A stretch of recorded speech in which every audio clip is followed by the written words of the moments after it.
Welcome to the Faculty Factory Podcast. I'm Kim Skorupski here at Hopkins, looking at my friend and colleague, Dr. Robert Bob Tillman. How you doing, Bob? I'm great, Kim. Now we're going to go into part 3 with Dr. Bob Tillman, an associate professor in the Department of Education, Innovation, Technology, the director of professional development mentoring in the Graduate School of Biomedical Sciences, the assistant dean of faculty affairs and faculty development at Baylor College of Medicine in Houston, Texas. Part 3 for Dr. Bob Tillman. Functional mentoring and reverse mentoring. I have no idea what this is. I cannot wait for you to drop this on me.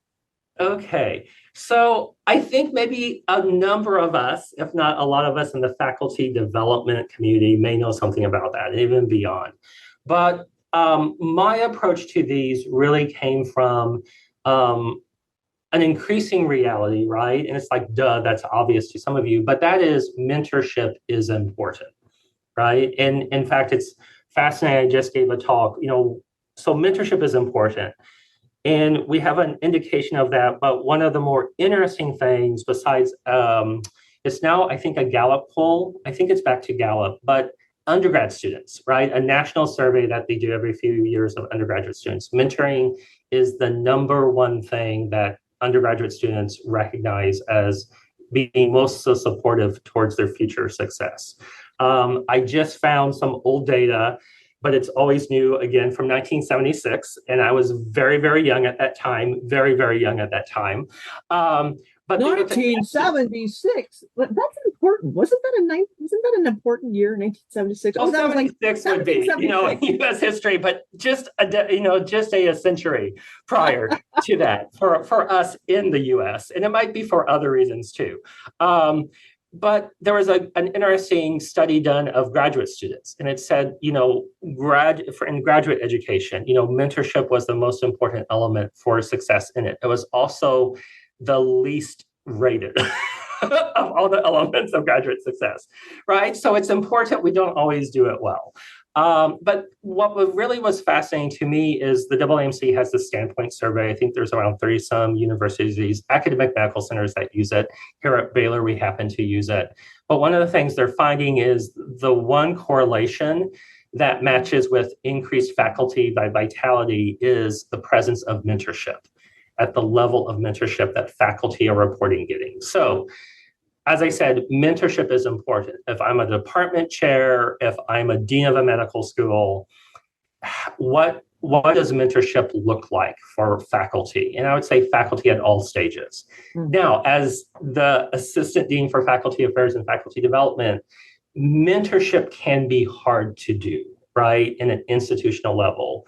We have around 4,300 full-time faculty here at Baylor College of Medicine. We're very big. I've been at places that have smaller faculty bodies, but it's hard, right? Because as we think about mentorship, it's like, who's going to be that role model, right? Who's going to take you under your wing? They're a role model for you. They're going to provide, as Kathy Cram so eloquently, right, the maven of mentoring, who's at Boston University, right, and did some of these studies, talked about the psychological, the psychosocial aspects of mentorship, right? Support and sponsorship and all these things, as well as those critical career components, right? The how to do a faculty career, right? Like, what are the skills you need to know? And so we think of it being very involved, and that can be hard to do centrally. But what I like about two types of mentoring, I think, that we could do, and I think fits very, very well with trying to do mentorship at a higher level, right? Particularly when you're faced with a large faculty body. In our case, a large faculty body in multiple affiliated hospitals, right? So it gets complicated quickly. So functional mentoring as well as reverse mentoring are two things I think fits very well within the higher levels. And it can be done within departments, but again, at higher levels, I'm finding this, and this is where my interest was piqued with that. So functional mentoring, where did I learn about this? So I actually learned about it from my colleagues, Robert Milner, right, who is out on the West Coast now.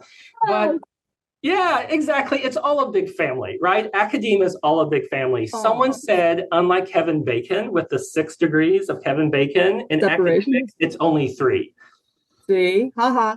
Yeah, and I think someone actually did this, some data scientists actually looked at this. So there you go, right? It's even worse or better, depending on what your view of it. Not much more better. Yeah, so let's just talk about functional mentoring, because I think that there's a lot of merit to it. And I had one experience in my prior institution at MD Anderson beginning to implement it just as COVID was starting. so, but functional mentoring is a project-oriented mentoring relationship in which the mentee finds either a content or skill-related expert to work on a predefined aspect of a project, right? And so instead of long-term, tell me about your life, tell me how I'm going to make it, I had a bad day, any of those components, it really might be around, I'm trying to write for this particular fellowship. You have experience with me. Could you help me, right, with aspects of this fellowship? I'm trying to get a new process implemented, right, in the clinic. I have it all written out. I just don't know how to navigate the policy and the process, right, to get this through, to get this approved, right? And so, where it comes from, and there's actually a nice paper. So Lewin Thorndike, who we know, and Mary Ellen Gusick and Robert Milner wrote a nice paper on this in 2008 about functional mentoring. So they had included this as part of a junior faculty development program, right? I think when they were at Penn State, right?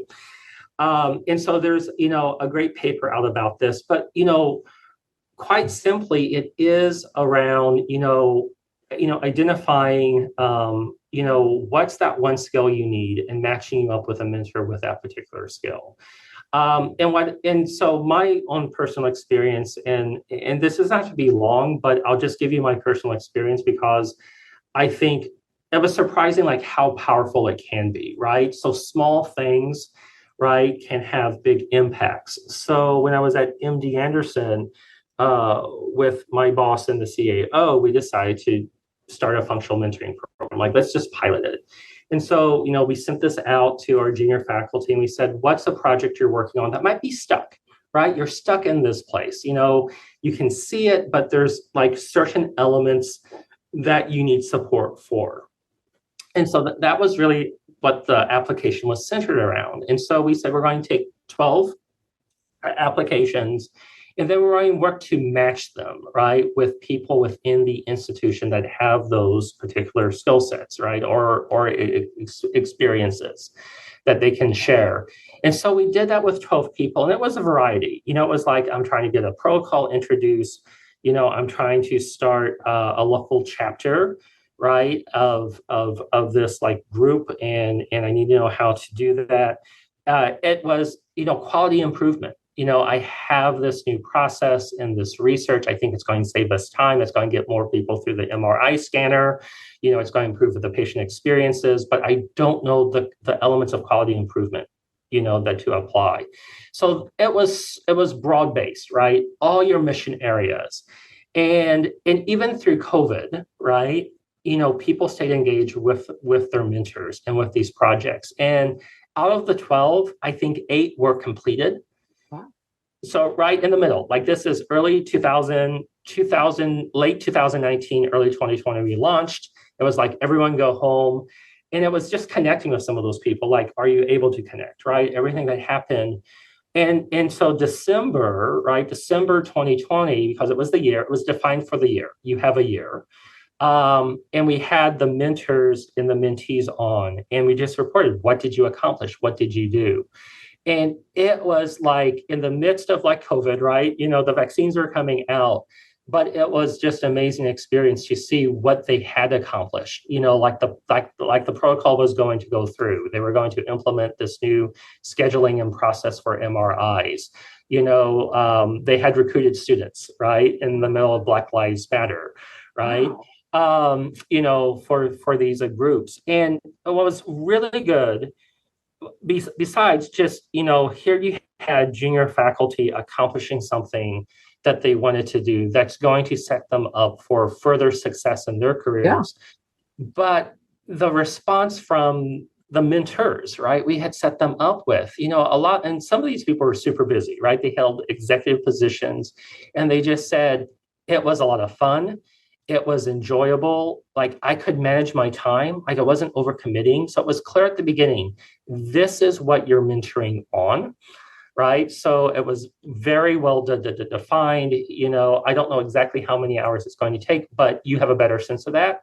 So when you sign up, but this is what the outcome needs to be. And this is the skill, this is the support we want you to have. And so the response, right, from these senior leaders was really positive. It's in a way like, yeah, it was enjoyable. I love to see this. It really kind of helped me out because, I'm in these roles that, I want to improve the patient experience. I want to improve the health outcomes. I want to see the research move on. And so the response was so positive. I was just like, there's something here. Bob, I just want to interrupt you because I think you're saying stuff that's so valuable for anybody listening to this is the importance of being purposeful in our effort, in our requests and our asks. Yes. So rather than saying, hey, will you be my mentor, Bob? Period. Or, hey, Kim, will you review my paper? Or, hey, do you want to start a project? It's just too big, too broad. There's no real goal in mind. There's no purpose. There's no product. So I love how you're being purposeful and intentional about, hey, Bob, will you be my mentor on this project involving this that will ideally result in that, which the impact will be here. And this will be the experience for the patients or the learners or the faculty. But so you're painting the picture, creating you're visualizing the outcome. And that's more, I think it's more exciting and you feel like it's a more valuable investment of your time. It's limited, right? It's limited. And I think, for the mentee, having that clarity, right, to work through, that application, what do you want to accomplish? And thinking about what is that one thing you're lacking, right? That's limiting your ability to move it forward right now. And to be able to understand that, articulate it, allows you to articulate it towards a mentor. And it helps the mentor really understand, is this in my wheelhouse, right? Do I have something to really give? And it allows you to accommodate their time, right? That's the one thing we're always just thinking, how long is this going to take, right? Exactly. That's always in the back of your mind. It's like when someone asks me to do something, how long is it going to take? Right. And so if someone asks me, Kim, can you review my paper? Can you give me feedback on the paper? It's kind of almost my classic eye roll. I'm like, oh, really? So in my head, review the paper or give you feedback. That can be a huge investment versus you saying, what hey, do you Kim, want feedback on? Kim, could you look at the conclusion? Specifically, I'm struggling with paragraphs 2 and 3. Am I right in saying this? Do you feel that, oh, well, that's very clear in my head. I can compartmentalize. I can book in how much time that's going to take me, what you want from me, what would be the most helpful. And that to me is productive. At the end, what will it look like? Yeah. If we have accomplished what we set out to do. Yeah. And functional mentoring, has all those components, right? Because it's an element of mentoring. But with the expectation is it's a function, right? What's that particular skill? What's that particular thing you need access to? And so, and in some ways in that there is a very strong sponsorship component of it. Because you're making those connections with people that sometimes, might be 2 or 3 stages up, or 2 or 3 people removed from your own. So I want to learn about reverse mentoring, but because you did mention Kathy Cram, Kram, I pulled up her chapter 14, functions of mentoring, sponsorship, exploring visibility, coaching, protection, and challenging assignments. So someone could look up Kathy Cram, but I still don't understand. What is reverse mentoring, Dr. Bob Tillman? So reverse mentoring is when we think about the more junior person, right? Giving advice, exposing someone to an experience or information that is more senior, right? is So it's like technology. It's the well, we think about technology. Yes, we think about technology. Like, how do I do TikTok? Right? What's this? What's this Twitter? And we're so beyond Twitter. We're now to X, right? So how do I do the Google? The interwebs? Yeah, like how do I Google this? Or the Google, right? I love those TV commercials about don't be like your parents. I always cracks me up about that. Do we really need 52 pictures of food last night at Bob's house? I love it. Yeah, I love that. That is brilliant. That should win some Emmy or whatever award, right. the commercials get. But it was really around, so it was based out of technology. So if you were to attribute this idea of reverse mentoring to someone, it would be the former CEO, right, of GE. So Jack Welch. At the time in the late 1990s, right, he was the guru of just business at the time, quite frankly, and so he came up with this, and it was really centered around technology, which was his recognition that the youngest people joining the company, right, really knew more about the new technologies than the more senior people did. And so he asked, his top execs to I'm going to pair you with more junior people, and you're going to kind of learn from them, right? And that's opposite how traditionally we view mentorship. Though I would say, and how we still really view mentorship in academia and how a lot of mentorship in academia is done. Though I would say we have it, right? In some ways we do have it. And so, I think, if you gave examples of this, and maybe we can have, just talk about how it shows up in academia. So yes, some of it is around technology, right? Mm-hmm. Our students, our trainees are coming in, our junior faculty are coming in with, just an awareness or an application of new technologies. But, there's also, other elements, so we just revised our curriculum here. So it's problem-based learning. Problem-based learning is a little bit like reverse mentorship, right? I'm not up lecturing to you. I'm giving you some information. You're going into the literature, right? And working with each other to develop, right, the answers, to find the answers, right? And so that's an approach. Also, as we think about just the millennials, right? So this is it, right? One of the hot topics, talk to any faculty. And I love to work with students. And so in that GSBS, I get to work with them directly as well as in a postbac program.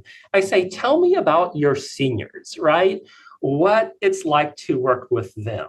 What are the things that you want to tear your hair out, about them? What would you like to really tell them? Because I'm hearing it from all the faculty, but there, when I think, if you were to step back and think about what would engaging in a conversation with what's important to you, I think we think about inclusion and diversity, right? The opportunity, the fact to have more diverse populations, right? In terms of race, how with the little r, right? Or ethnic backgrounds. We have these people, we've had them in here, but do we ever talk with them about what could you be teaching us in terms about, interacting with patients, providing better care, right? To people that don't always come from our cultural ethnic backgrounds. And so, that's a reverse mentorship there. So I like to say, if we stopped and thought, there are so many places in academic medicine and our missions where that reverse mentoring could really be helpful. As we think about how our country's changing and our academics are changing, they are the future. Yep. So just asking them, how do you prefer to work? Like emojis, tell me about emojis. My long-term partner is a faculty member. And so she was just like, oh my gosh, my grad student sat me down and said, okay, here's the lingo. Here's what it means. We're going to hold you to learning this. See, I love this because you're forcing me to flip my script to rethink when we talk about content mentoring and process mentoring. So the traditional framework is you want a mentoring team, you want peer mentors, you want a content mentor, you want process mentors, but you're adding another nuanced layer to this that yes, as an early career faculty member, I'm going to want a process mentor on my team. Process meaning, how do I get promoted here at Yeah. Baylor? How do we do things around here? That's a process mentor. And then historically, we'd say, and then you want to get Bob on your team if you want to learn about education. And he's a content mentor. But now the footnote is yes, and he's Yes. a content mentorship on this component, this philosophy, this framework, and the selling point to engaging maybe mentors more to renew their sense of engagement and making it win-win is that this is a bi-directional. The reverse mentoring is Yeah. you're both going to learn. This is not just Bob going, oh, another mentee. Are you kidding me? I Yeah. don't have time. Oh, no. This mentee is going to be teaching you on something. What? That changes Yeah. everything. Yeah. And in fact, some of the transformational learning theories, right? So there's learning theories around mentorship. One of them is that it should be a bi-directional, right? We should all get something from that mentoring engagement. And so I think reverse mentoring is just one of the ways in which that can be done. And it just means as, the more senior person, right, that I'm going to be open to learning new ways, right? New concepts, which isn't necessarily bad, right? If you're in peds, you're going to be taking care of kids, right? 0 to 17, 0 to 18, that's just the reality of it. But yet how they experience their lives are going to be different. And so when they come to you, how do I engage them, is going to look different. And so, new concepts or on a team, right? It's going to be like, hey, I have this different way of doing it, right? It might be using Teams, right? Let's just, the person that knows Teams is like, oh my gosh, just set us up on Teams, right? Because I'm lost. And COVID kind of made us all armchair experts, I think, within Teams or something equivalent. But there are people that are a lot more, aware of and engaged and have a high aptitude for it. Well, it's like one of your Yeah. prior episode. It's one of their strengths. They learn it Yeah. easily. It's rapid learning. You talked to us on the episode on, what is your superpower? That can be someone else's strength that it's automatic for them. It's just they grew up with it. So that's it's a challenge for us, but all the more important for us to recognize that content, that expertise. I want that in part of my team. Yeah. And some of it's just good practice, right? So, we talk about reverse mentorship, right? Maybe within more of the academic realm or within, if you look at through the framework of mentorship. But, when I think about innovation, right? They're saying like, put your customer on the team, right? Have you spoken to your customer? And I kind of view this, if you viewed it through that frame, if we're developing a new course, right?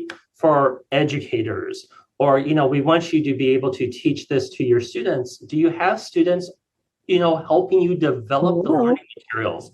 It's like the classic marketing focus groups. Play with it. Yeah, it's a focus group, right? So if you're the marketing, it's like, this is what we've done all of our lives, like it's been around since the 50s, But so many of us don't. We sit in a room with each other and figure, oh, we're going to do this, we're going to do that, we're going to do this and do that.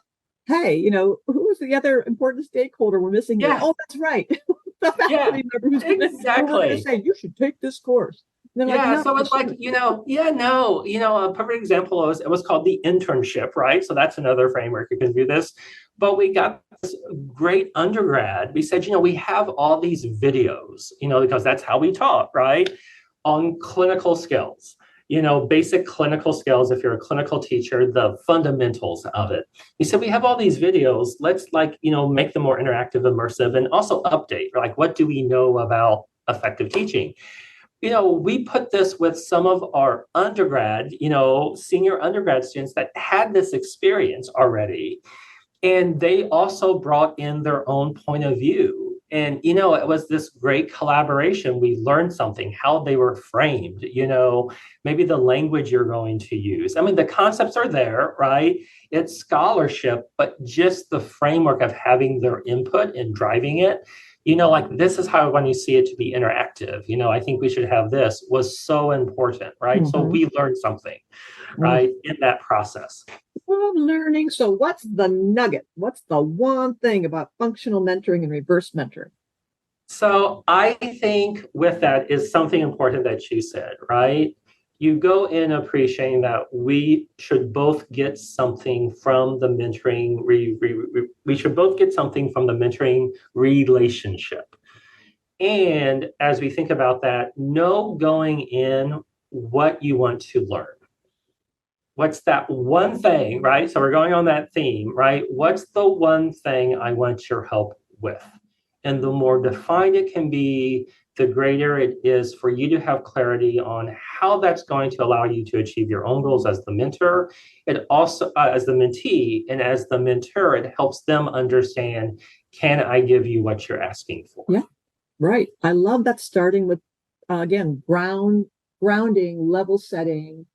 And again, I can't help it. You're thinking of coaching. When I ask the coach clients I talk with, all right, by the end of our meeting today, what will you hope have happened? What hope, what do you think? What would you like to have achieved? What's the goal for today? By the end of our meeting today, what do you want to make sure you have guidance on or a thought about? And, we better make sure toward the end of that meeting, did that happen? Oh, no, we didn't get that at all. Oh, fail, epic fail. So let's focus. No, not a fail. It's just, is this still important? And what will it take to get you next time? And maybe thinking about, what's going on that might be limiting you, right? Mm-hmm. Is it a skill you might want to get through a mentorship, right? Or a course, however you're going to do that. Thinking about, is it what like strengths could you use to accomplish it, right? What strengths do you need to tap in? Maybe you're using it, maybe you're using something that isn't your strongest suit. Don't use it, right? Find a way to use the cards you have in your hand that you're playing with. And I think the third thing is also, what's your environment like? How do you feel about this? Is it just a lack of not so much confidence, but confidence in that particular task and where that might be coming from? And we can look at those sources of self-efficacy, because sometimes it's in the moment I'm thinking back to that person that I kind of admired, that was my superior in undergrad, that said, you're really not good at this. But yet you are, right? And I know this happens quite a bit, right? We both coach, we both work with faculty, and I think we, as practitioners, right, we do it to ourselves, and we think about, where's that narrative coming from? Self-fulfilling prophecies. Yes. Those iceberg ticker tape things, the beliefs. Where's that talk? Stories. Exactly. We all have stories. Tell ourselves so many stories. Is that really true? Can I end on something on this? No. Bye, everybody. Thanks for tuning into the podcast. Okay. So this is it. So I always do this at the end, right? And I think this ties together a lot of stuff. So everyone says, what's your favorite quote? And I'm one of those people that has no favorites. I have a lot of likes, but very few favorites. But over time, my favorite quote comes from Voltaire. Appreciation is a wonderful gift. It makes what is excellent in others belong to us as well. Stop. Say that again. Appreciation is a wonderful gift. It makes what is excellent in others belong to us as well. Oh, if I appreciate you for having something and I acknowledge that and I show gratitude, it becomes a part of me. It becomes a part of me. And so I know it's been probably 4 years since you've been twisting my arm, right? I said it's taking you 4 years to twist my arm to do this, but I have admired you and what you have done for your faculty at Johns Hopkins, and through this podcast, how you are really serving the larger academic medical community, and I would say community of academe. Thank you, Bob. You're welcome. All right, folks, Faculty Factory Podcast. Isn't this great? Isn't this a wonderful community we're building because of people like you, Bob, and people like you? Oh, and so many other people out there, because it's a wonderful gift. At the end of the day, I think for so many of us, it's a wonderful gift that we get to do. I love a gift to give and the gift to share. Let's all keep giving and let's be on the podcast. Come on, those of you out there, I know you have something to share. Send people to me, sponsor people, sponsor yourself. Let's keep the conversation going. Bob Tillman, Dr. Robert Bob Tillman, you are such a gem. And I thank you so much. I value your collaboration. I value your collegiality. I value your friendship. And thank you so much. Very sincere thank you. Hello there, Faculty Factory podcast listeners. It's your podcast producer, Casey Callanan. Just wanted to let you know that as of May 1st, 2024, this podcast has had more than 93,000 total downloads and YouTube views from listeners in 98 different countries. And the Faculty Factory website, facultyfactory.org, has drawn nearly 45,000 web visits from users in 122 different countries. This is an international platform, and we want to invite you to be a guest on our show. So we just want to hear from different faculty around the world, and this is our play to you. Please reach out if you'd like to be a guest or to nominate someone in our academic medicine community that you think we need to hear from. Visit the Contact Us page on facultyfactory.org to send us a message, or contact Dr. Skorupski directly at kskorupski@jhmi.edu. Thanks for tuning in to Faculty Factory Podcast. The mission of the Faculty Factory is to build and support a community of leaders in faculty development who share tools, resources, wisdom, and encouragement in service to our faculty members, schools, and institutions. We encourage you to go to facultyfactory.org to find out more, get in touch with me, ask me any questions. Maybe you want to be interviewed on the podcast. Thanks for tuning in to Faculty Factory Podcast. We'll see you next time. The Faculty Factory podcast and website is sponsored by the Johns Hopkins University School of Medicine Office of Faculty. For more information, visit facultyfactory.org.